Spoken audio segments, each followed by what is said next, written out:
মহালয়ার আনুষ্ঠানিকতার দুর্গাপূজার ক্ষণ গণনা শুরু। এই মুহূর্তে ঢাকেশ্বরী মন্দিরে আছেন উম্মে হানি, সিরাজগঞ্জে আছেন রিঙ্কু কুণ্ডু এবং সিলেটে আছেন অপু বণিক।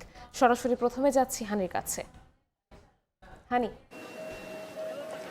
ঢাকের বাদ্য এবং ভক্তি সঙ্গীত দিয়ে কিন্তু সূচনা হলো মহালয়ার, এবং তার সাথে কিন্তু পিতৃপক্ষের অবসান ঘটিয়ে সূচনা ঘটলো দেবী পক্ষের, এবং এরই মাধ্যমে কিন্তু দুর্গা পূজার আসলে ক্ষণ গণনাও কিন্তু শুরু হলো। এবং এখন আমি রয়েছি ঢাকেশ্বরী জাতীয় মন্দিরে, আর দেখতেই পাচ্ছেন যে চারদিকে এক অন্য রকম আসলে আবহ তৈরি হয়েছে। যেহেতু আজ মহালয়া, তাই কিন্তু ভোর থেকেই শুরু হয় দেবীপক্ষ, এবং দেবীপক্ষ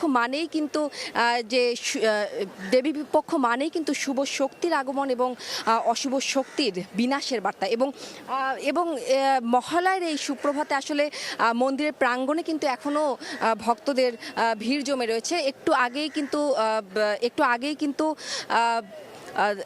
মনোমুগ্ধকর একটি সাংস্কৃতিক পরিবেশনা হয়েছে। এবং যেহেতু মহালয়া মানেই একদিকে দেবী দুর্গার আগমন, আবার কিন্তু আরেকদিকে চলে পিতৃপুরুষের শান্তির জন্য তর্পণ অনুষ্ঠান, তাই কিন্তু সকালবেলায় কিন্তু ঢাকেশ্বরী প্রাঙ্গণে ভক্তদের কিন্তু আনাগোনা উপচে পড়ার মতো আমরা দেখেছি। এবং একটু বলে রাখি যে আজকের এই সকালটা কিন্তু শুধু যে ধর্মীয় আচারে সীমাবদ্ধ সেটিও কিন্তু না। আসলে মহালয়া মানেই আসলে এক ধরনের সাংস্কৃতিক আবহ, এবং সেটি কিন্তু আমরা আসলে ঢাকেশ্বরীর ভিতরেও সেই ধ্বনি কিন্তু আমরা প্রতিধ্বনিত হতে দেখেছি। এবং চণ্ডীপাঠের সঙ্গে কিন্তু ভক্তরা কেউ আবৃত্তি করেছেন, কেউ ভক্তিগীতি পরিবেশন করেছেন, ফলে মন্দির প্রাঙ্গণ ছিল একেবারেই উৎসব মুখর পরিবেশে।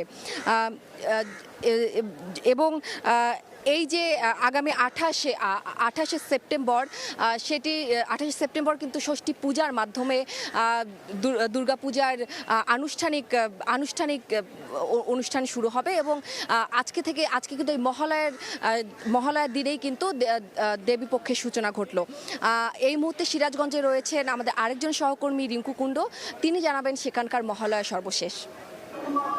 হিন্দু ধর্মাবলম্বীদের যে সবচেয়ে বড় যে ধর্ম উৎসব শারদীয় দুর্গাপূজা, সেটি কিন্তু যে ক্ষণ গণনা সেটি শুরু হয়ে গেছে। অর্থাৎ আজকে শুভ মহালয়ার মধ্য দিয়ে পিতৃপক্ষের অবসান ঘটিয়ে দেবী পক্ষের শুভ সূচনা হলো, এবং এটির মধ্য দিয়ে যে এই যে শারদীয় দুর্গাপূজার যে আনুষ্ঠানিকতা বা ক্ষণ গণনা সেটি কিন্তু শুরু হয়ে গেছে। আজকে সকাল থেকে সিরাজগঞ্জের বিভিন্ন মন্দির আসলে বিভিন্ন অনুষ্ঠান আয়োজন করেছে, এবং প্রতি বছরের ন্যায় শুভ মহালয়া উপলক্ষে বাংলাদেশ পূজা অর্জন পরিষদ সিরাজগঞ্জ জেলা শাখা কর্তৃক যে আয়োজন থাকে কেন্দ্রীয় মন্দির শ্রী শ্রী মহাপ্রভুর আকারে, সেই আয়োজনটি চলছে। এবং ভোর থেকেই চণ্ডী পাঠের মধ্য দিয়ে যে মহালয়ার যে মূল আনুষ্ঠানিকতা সেটি শুরু হয়েছে। দেবীর আগমনী বার্তা এবং ধর্মীয় যে সঙ্গীত তারা কিন্তু সেটি করছে, এবং আমরা দেখছি যে চণ্ডীর যে মন্ত্র অর্থাৎ চণ্ডী পাঠের মধ্য দিয়ে যে দেবীকে আবহন বা দেবীর যে মূল যে দেবীকে আগমনের যে বার্তা সেটি কিন্তু ছড়িয়ে দিচ্ছে। এবং এটির পরেই সিরাজগঞ্জ শহরে একটি র্যালি বের হবে, সেই র্যালিটি পুরো শহর আসলে প্রদক্ষিণ করবে, এবং বিভিন্ন মন্দিরে তারা সেই যে দেবীর যে আগমনী বার্তা সেটি কিন্তু আসলে ছড়িয়ে দিবে। আমরা সকাল থেকে দেখছি যে সেই আয়োজনটি চলছে, এবং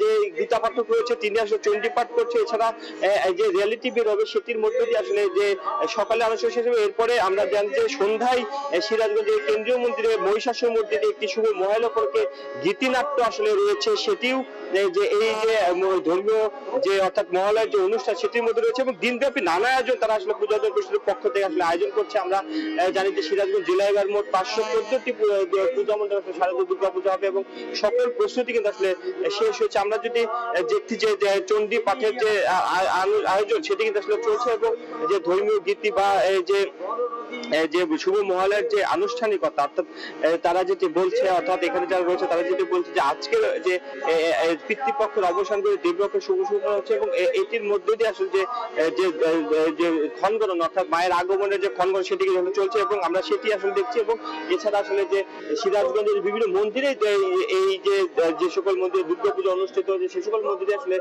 মহালয়ার বিভিন্ন অনুষ্ঠানের আয়োজন করা হয়েছে। এবং এই যে মহালয়ার মধ্য দিয়ে ভোর থেকে সেটি শুরু হয়েছে, এবং চণ্ডী পাঠের সেই চণ্ডী পাঠ চলছে, এবং যে দেবীর যে আগমনী বার্তা বিভিন্ন গান সঙ্গীত সেগুলো কিন্তু আসলে এখানে অনুষ্ঠিত হচ্ছে। তো এই ছিল সিরাজগঞ্জ থেকে আমার কাছে মহালয়ার সবশেষ খবর। মহালয়ার সবশেষ খবর জানতে আমরা সরাসরি যুক্ত ছিলাম সিরাজগঞ্জ এবং রাজধানী ঢাকেশ্বরী মন্দিরে।